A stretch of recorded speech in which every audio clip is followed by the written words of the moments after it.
Start. வணக்கம். இன்று முதல் என் சுற்றுச்சூழலை பேணி காப்பேன் என்று உறுதி அளிக்கிறேன்.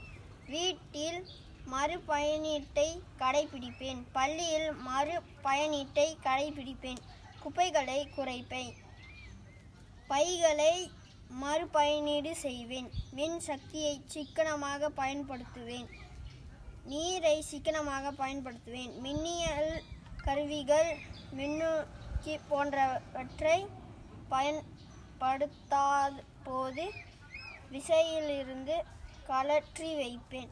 மரங்களை நடுவேன். காகிதங்களை மறுபயனீடு செய்வேன் அல்லது காகிதங்களின் பயன்பாட்டை குறைப்பேன். நெகிழி உறிஞ்சியின் பயன்பாடு வேண்டாம் என்ற சுய கட்டுப்பாட்டு செயல்படுவேன்.